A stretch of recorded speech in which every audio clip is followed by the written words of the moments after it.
नमस्कार दोस्तों, स्वागत है आप सभी का हमारे YouTube चैनल ग्रेडियंट एकेडमी सिर्फ ज्ञान और शिक्षा में। आज के वीडियो में देखिए समसामयिकी करंट अफेयर्स का सबसे महत्वपूर्ण प्रश्न। दोस्तों, यह सीरीज आप लोगों के परीक्षा तक चलता रहेगा। बीपीएससी प्रधान शिक्षक की परीक्षा में 10 अंकों का करंट अफेयर से प्रश्न पूछा जाएगा, तो 10 नंबर को टारगेट करने के लिए थोड़ा समय निकालिए और इस वीडियो को पूरा अंत तक जरूर देखिए। दोस्तों, यदि आप इस चैनल पर नए हैं तो चैनल को कर लीजिए सब्सक्राइब और वीडियो पसंद आए तो एक लाइक जरूर कीजिएगा। और दोस्तों, पूरे सिलेबस के पीडीएफ के लिए हमारे इस नंबर पे जल्द से जल्द संपर्क कर ले 7091443130। दोस्तों, आइए शुरू करते हैं और बढ़ते हैं सबसे पहले प्रश्न की ओर। आज का हमारा ये पहला प्रश्न है आपकी स्क्रीन पे। नए परिसीमन के पश्चात जम्मू कश्मीर विधानसभा की सीटों की संख्या 83 से बढ़ाकर अब कितनी हो गई है? ठीक है, 83 से बढ़कर अब कितनी हो गई है, ये बताना है आपको। दोस्तों, ये 5 ऑप्शंस आपकी स्क्रीन पे। तो इस प्रश्न का सही उत्तर है ऑप्शन सी, 90। आइए इसका एक्सप्लेनेशन देखते हैं। दोस्तों, परिसीमन आयोग ने जम्मू एवं कश्मीर संघ शासित क्षेत्र में कुल 90 विधानसभा क्षेत्रों का प्रस्ताव किया है, जिसमें जम्मू क्षेत्र के लिए विधानसभा क्षेत्रों की संख्या 37 से बढ़ाकर 43 तथा कश्मीर घाटी के लिए 40 से बढ़ाकर 47 कर दी गई है। दोस्तों, ये प्रश्न काफ़ी इम्पोर्टेंट इसलिए है क्योंकि हाल ही में जम्मू कश्मीर को संघ शासित प्रदेश का दर्जा दिया गया है, अब राज्य नहीं है जम्मू कश्मीर, तो इसलिए ये प्रश्न काफ़ी महत्वपूर्ण है, इसको याद रखें। दोस्तों, आइए आगे बढ़ते हैं दूसरे प्रश्न की ओर। 16 मई 2022 को निम्नलिखित में से किस अभयारण्य को देश का 52वां बाघ अभयारण्य घोषित किया गया? तो दोस्तों, इस प्रश्न का सही उत्तर होगा इन ऑप्शंस में से डी, रामगढ़ विषधारी अभयारण्य। दोस्तों, राजस्थान के रामगढ़ विषधारी अभयारण्य को देश का 52वां बाघ अभयारण्य के रूप में 16 मई 2022 को अधिसूचित किया गया है। तो प्रश्न ऐसा भी आ सकता है परीक्षा में, रामगढ़ विषधारी अभयारण्य कहाँ पर है? तो इस प्रश्न का सही उत्तर क्या होगा दोस्तों? राजस्थान। यह राजस्थान में है, काफी महत्वपूर्ण है। अब देश में कुल बाघ अभयारण्य की संख्या 52 हो गई है। ठीक है दोस्तों, आगे बढ़ते हैं तीसरे प्रश्न की ओर। देखिए, हमारा तीसरा प्रश्न है, निम्नलिखित में से कौन वर्तमान में नाटो के महासचिव हैं? दोस्तों, काफी महत्वपूर्ण प्रश्न है। दोस्तों, नाटो एक बहुत ही महत्वपूर्ण प्रश्न बन गया है। अभी हाल ही में रसिया और यूक्रेन के युद्ध को लेकर के यूक्रेन नाटो का सदस्यता लेना चाहता है, जबकि रसिया नहीं चाहता है कि वह नाटो की सदस्यता ले। दोस्तों, ये काफ़ी गंभीर मामला है रसिया और यूक्रेन के बीच, तो ये काफ़ी इम्पोर्टेंट प्रश्न बनता है। नाटो के महासचिव अभी कौन है? तो इस प्रश्न का सही उत्तर होगा दोस्तों ऑप्शन बी, जेंस स्टोल्टेनबर्ग। इसका एक्सप्लेनेशन देखिए। नाटो का फुल फॉर्म भी पूछा जा सकता है परीक्षा में, तो यहाँ पे दिया हुआ है दोस्तों, North Atlantic Treaty Organisation. North Atlantic Treaty Organisation NATO का फुल फॉर्म होता है। एक अंतर्राष्ट्रीय संगठन है जो राजनीतिक और सैन्य साधनों के माध्यम से अपने सदस्य देशों को स्वतंत्रता और सुरक्षा की गारंटी देता है। इसे 1949 में बनाया गया था। आइए आगे बढ़ते हैं चौथे प्रश्न की ओर। वर्ष 2021-22 के फोर्ब्स की रिपोर्ट के अनुसार दुनिया में सर्वाधिक कमाई करने वाले खिलाड़ी निम्नलिखित में से कौन हैं? तो ये ऑप्शंस आपके स्क्रीन पे आपको बताना है कौन सबसे अधिक कमाई करने वाले खिलाड़ी हैं 2021-22 के लिए।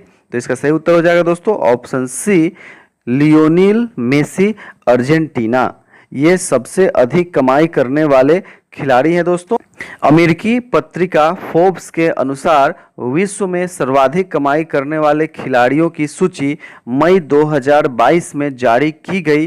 फोर्ब्स के अनुसार दुनिया में सर्वाधिक कमाई करने वाले खिलाड़ी अर्जेंटीना के फुटबॉलर लियोनेल मेसी हैं, जिसकी कुल कमाई 130 मिलियन डॉलर है। तो दोस्तों यहाँ पे यह भी पूछा जा सकता है लियोनेल मेसी किस देश के खिलाड़ी हैं, तो अर्जेंटीना के हैं, याद रखिएगा। और इनकी कमाई क्या है, 130 मिलियन डॉलर। आइए आगे बढ़ते हैं पांचवें प्रश्न की ओर दोस्तों। आइए पांचवा प्रश्न देखिए यहाँ पे, विश्व प्रेस स्वतंत्रता सूचकांक के 180 देशों में भारत का स्थान कौन सा है?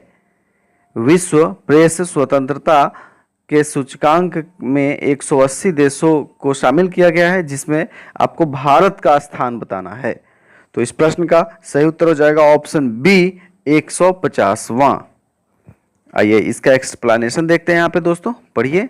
विश्व में प्रेस स्वतंत्रता सूचकांक गणना फ्रांस के एक गैर सरकारी संगठन रिपोर्टर सैंस फ्रंटियर RSF द्वारा किया जाता है। इस सूचकांक के अनुसार नॉर्वे 92.65 अंकों के साथ प्रथम स्थान पर, 90.27 अंकों के साथ डेनमार्क दूसरे स्थान पर तथा 88.84 अंकों के साथ स्वीडन तीसरे स्थान पर है तथा अंतिम स्थान पर 13.92 अंकों के साथ उत्तरी कोरिया है। तो भारत का यहाँ पे स्थान कौन सा है दोस्तों? तो ध्यान रखिएगा, भारत का स्थान इस विश्व प्रेस स्वतंत्रता सूचकांक के 180 देशों में 150वां है, याद रखिएगा दोस्तों। आइए आगे बढ़ते हैं छठे प्रश्न की ओर। क्वाड का दूसरा शिखर सम्मेलन 24 मई 2022 को कहां आयोजित हुआ?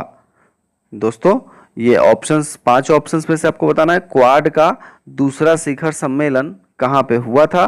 तो इस प्रश्न का सही उत्तर हो जाएगा option D, Tokyo.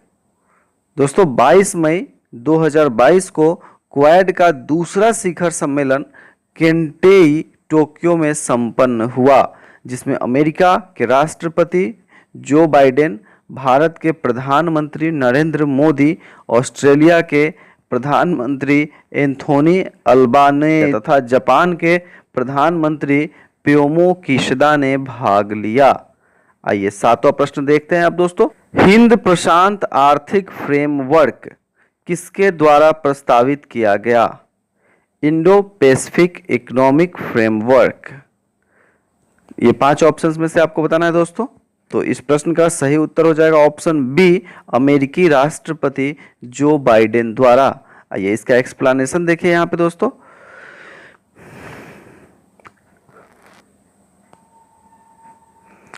Indo Pacific economic framework, इसे हिंदी में भारत प्रशांत आर्थिक ढांचा कहा जाता है। यह हिंद प्रशांत क्षेत्र में लचीलापन, स्थिरता, समग्रता, आर्थिक विकास, निष्पक्षता और प्रतिस्पर्धात्मक बढ़ाने के उद्देश्य से भागीदार देशों के बीच आर्थिक साझेदारी को मजबूत बनाने का इरादा रखती है। 13 देशों का ये गठबंधन दुनिया की कुल GDP का 40% प्रतिनिधित्व करते हैं। ठीक है दोस्तों, तो यह किनके द्वारा दिया गया? तो अमेरिकी राष्ट्रपति जो बाइडेन द्वारा हिंद प्रशांत आर्थिक फ्रेमवर्क, यह दिया गया है किनके द्वारा दोस्तों? तो अमेरिकी राष्ट्रपति जो बाइडेन के द्वारा, याद रखिएगा। आइए 8वां प्रश्न अब देख लेते हैं यहाँ पे। द्वितीयक क्वाड शिखर सम्मेलन 2022 के अवसर पर लॉन्च किए गए हिंद प्रशांत आर्थिक फ्रेमवर्क में कुल कितने देश शामिल हैं? देखिए दोस्तों, ये प्रश्न बिल्कुल पहले वाले प्रश्न से मिलता जुलता है। आपको बताना है कि इसमें कितने देश शामिल हैं। तो इसका सही उत्तर हो जाएगा ऑप्शन ए, 13 देश शामिल हैं इसमें। ठीक है दोस्तों, देखिए यहाँ पे भी था, देखिए इसके एक्सप्लेनेशन में यहाँ पे मैंने बताया था 13 देशों का ये गठबंधन है। तो इसमें कितने देश शामिल है दोस्तों? तो इसका सही उत्तर हो जाएगा ऑप्शन ए, 13 देश। अब आइए नौवां प्रश्न देख लेते हैं यहाँ पे। 15 से 20 मई 2022 में रामनाथ कोविंद, जो कि भारत के राष्ट्रपति थे उस समय, निम्नलिखित में से किस देश की यात्रा की? तो दोस्तों यहाँ आपको बताना है कि कहाँ कहाँ वो गए 15 से 21 मई 2022 के दौरान। तो इस प्रश्न का सही उत्तर हो जाएगा दोस्तों ऑप्शन ए, केवल 1 और 4, सेंट विसेंट और जमैका, ये 2 देशों की यात्रा की है वो। भारत के राष्ट्रपति श्री रामनाथ कोविंद ने 2 कैरेबियाई देश जमैका तथा सेंट विंसेंट एवं ग्रेनडिन्स की यात्रा 15 से 21 मई 2022 को की। तो यहाँ पे ऑप्शन में ग्रेनाडिन्स नहीं था, तो ये सिर्फ 2 ही बनता है इसका सही उत्तर, सेंट विंसेंट और जमैका।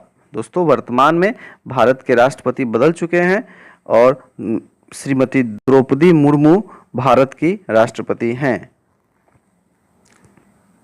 अब आइए आगे बढ़ते हैं और 10वां प्रश्न देख लेते हैं यहाँ पे दोस्तों। 10 मई 2022 को पंडित शिव कुमार शर्मा का निधन हो गया, वह किस वाद्य यंत्र से संबंधित थे? ये 5 ऑप्शंस में से आपको बताना है। पंडित शिव कुमार शर्मा कौन सा वाद्य यंत्र बजाते थे? तो इसका सही उत्तर हो जाएगा ऑप्शन बी, संतूर वादक थे वो, संतूर बजाते थे। ठीक है दोस्तों बीपीएससी प्रधान शिक्षक की तैयारी के लिए संपूर्ण सटीक एवं सबसे बेहतर तैयारी के लिए आपको पीडीएफ उपलब्ध कराया जाता है हमारे चैनल के द्वारा। तो पीडीएफ प्राप्त करने के लिए ये आपके स्क्रीन पे जो नंबर दिख रहा है 7091443130, इस नंबर पे जल्द से जल्द संपर्क कर लें और पूरे विषयों का पूर्णतः नए बदले हुए सिलेबस के अनुसार पीडीएफ प्राप्त करें और अपनी तैयारी को बेहतर से बेहतर करें। दोस्तों मात्र 351 के पेमेंट में आपको डीएलएड, गणित, करंट अफेयर्स, सामान्य विज्ञान, भूगोल, राष्ट्रीय आंदोलन में बिहार की भूमिका 1857 से सामाजिक अध्ययन, ये सभी विषयों का पीडीएफ आपको मिल जाएगा व्हाट्सएप के माध्यम से। तो जल्द से जल्द संपर्क करें इस नंबर पे। आइए आगे बढ़ते हैं दोस्तों, और हम लोग ये 10वां प्रश्न देख चुके हैं, संतूर वादक थे पंडित शिव कुमार शर्मा। अब आइए 11वां प्रश्न देखते हैं दोस्तों। यहाँ पे देखिए, किस देश को हराकर भारत की पुरुष बैडमिंटन टीम ने 15 मई 2022 को थॉमस कप जीता? ये देखिए काफी महत्वपूर्ण प्रश्न है, भारत से संबंधित है दोस्तों। पुरुष बैडमिंटन टीम किस देश को हराकर थॉमस कप जीता, ये बताना है यहाँ पे आपको दोस्तों। तो इसका सही उत्तर हो जाएगा ऑप्शन डी, इंडोनेशिया। आइए इसका एक्सप्लेनेशन देखते हैं। भारत की पुरुष बैडमिंटन टीम ने 15 मई 2022 को एक बड़ी उपलब्धि हासिल की। थाईलैंड के बैंकॉक में आयोजित हुए थॉमस कप 2022 के एक तरफा फाइनल में भारत ने 14 बार के चैंपियन इंडोनेशिया को 3-0 से हराकर पहली बार थॉमस कप का खिताब जीता। ये काफी महत्वपूर्ण प्रश्न बनता है दोस्तों, क्योंकि पहली बार भारत के द्वारा थॉमस कप जीता गया है और वो भी 14 बार के विश्व चैंपियन इंडोनेशिया को हराकर 3-0 से भारत ने हरा दिया। तो ये कहाँ हुआ था? तो थाईलैंड के बैंकॉक में आयोजित हुआ था। ये भी पूछा जा सकता है, याद रखें, काफी महत्वपूर्ण प्रश्न। आइए दोस्तों 12वां प्रश्न देख लेते हैं। निम्नलिखित में से किस निकाय को मनरेगा की तर्ज पर शहरी क्षेत्रों में रोजगार गारंटी योजना प्रारंभ किए जाने की सुझाव दिया है? ठीक है दोस्तों, यहाँ पे जैसे मनरेगा में ग्रामीण क्षेत्रों में रोजगार मिलता है, उसी प्रकार से शहरी क्षेत्रों में भी रोजगार की व्यवस्था किस आयोग के द्वारा इसमें से दिया जा रहा है सुझाव? तो ये आपको बताना है इन ऑप्शंस में से। तो इस प्रश्न का सही उत्तर हो जाएगा ऑप्शन सी, प्रधानमंत्री की आर्थिक सलाहकार परिषद, इनके द्वारा दिया जा रहा है। इसका एक्सप्लेनेशन देखिए दोस्तों। प्रधानमंत्री की आर्थिक सलाहकार परिषद के लिए इंस्टीट्यूट फॉर कॉम्पिटिटिवनेस द्वारा तैयार की गई the state of inequality of India report में समाज में बढ़ती असमानता को कम करने के लिए महात्मा गांधी राष्ट्रीय ग्रामीण रोजगार गारंटी कार्यक्रम की तर्ज पर शहरों में भी शहरी रोजगार गारंटी योजना चलाने की सुझाव दिया गया है। ठीक है दोस्तों, तो ये दिया गया है प्रधानमंत्री की आर्थिक सलाहकार परिषद के द्वारा। क्या है ये? तो मनरेगा की तर्ज पर शहरी क्षेत्रों में रोजगार गारंटी योजना। ठीक है दोस्तों, अब आइए आगे बढ़ते हैं। तो दोस्तों 13वां प्रश्न यहाँ पे देखिए, विश्व आर्थिक मंच WEF द्वारा जारी ट्रैवल एंड टूरिज्म डेवलपमेंट सूचकांक 2021 में भारत का रैंक क्या है? तो चार ऑप्शंस आपके स्क्रीन पे, आपको बताना है दोस्तों कि भारत का रैंक क्या है। तो इस प्रश्न का सही उत्तर होगा ऑप्शन बी, 54वां रैंक है दोस्तों। आइए इसका एक्सप्लेनेशन देखिए।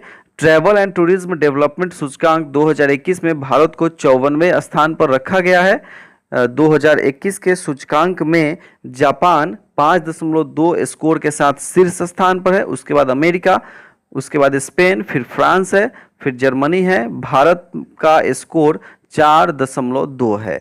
आइए दोस्तों आगे बढ़ते हैं। 14वां प्रश्न देख लीजिए यहाँ पे, मई जून 2022 में मुंबई में संपन्न 17वें मुंबई अंतर्राष्ट्रीय फिल्म महोत्सव में किस देश को फोकस कंट्री का दर्जा दिया गया?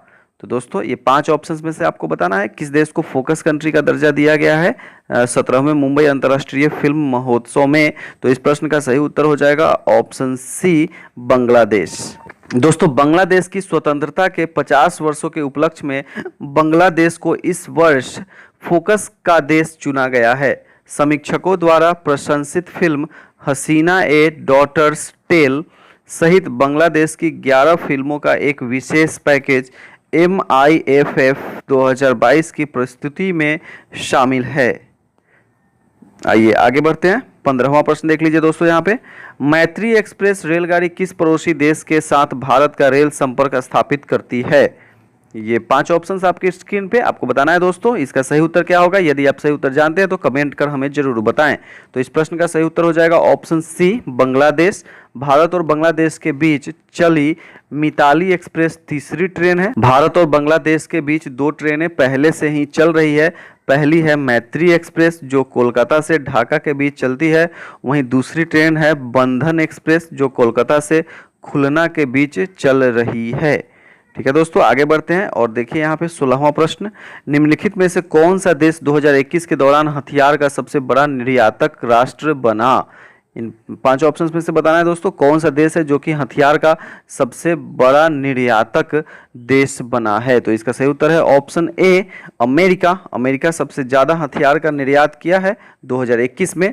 एक्सप्लेनेशन देखिए इसका, SIPRI के रिपोर्ट के अनुसार भारत और सऊदी अरब 2017 से 21 के बीच हथियारों के सबसे बड़े आयातक देश के रूप में उभरे हैं।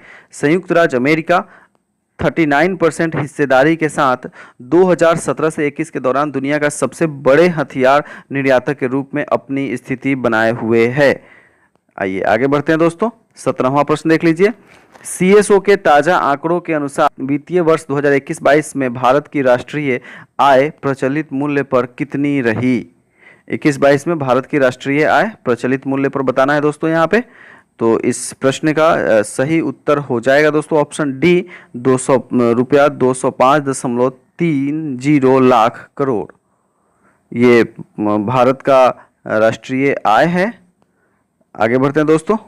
18वां प्रश्न देख लीजिए, CSO के उपयुक्त अंतिम आंकड़ों में 2021-22 में प्रचलित मूल्यों पर प्रति व्यक्ति आय कितनी आकलित है? तो ये बताना है आपको, प्रति व्यक्ति आय यहाँ पे बताना है अब दोस्तों। तो इसका सही उत्तर हो जाएगा ऑप्शन सी, 1.50 लाख रुपए। यहाँ पे प्रति व्यक्ति आय है 1.50, 1.5 लाख रुपए। ठीक है दोस्तों आगे बढ़ते हैं हम लोग। 19वां प्रश्न यहाँ पे देख लीजिए, भारतीय मूल के उद्यमी सत्या नडेला निम्नलिखित में से किस कंपनी के CEO हैं? तो ये 19वां प्रश्न का सही उत्तर हो जाएगा दोस्तों ऑप्शन सी, माइक्रोसॉफ्ट।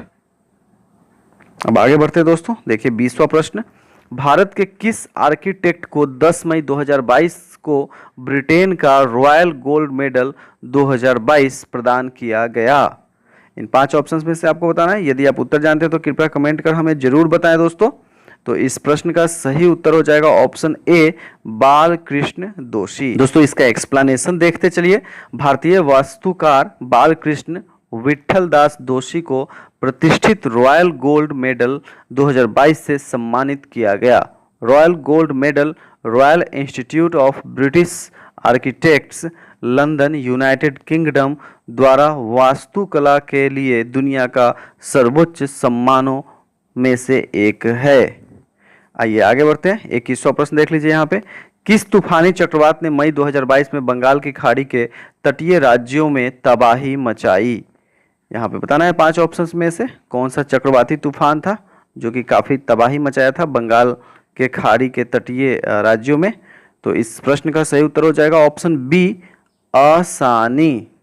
बंगाल की खाड़ी में मई 2022 में छठे चक्रवाती तूफान ने आंध्र प्रदेश, उड़ीसा एवं पश्चिम बंगाल में तेज हवाओं एवं बारिश से काफी तबाही मचाई।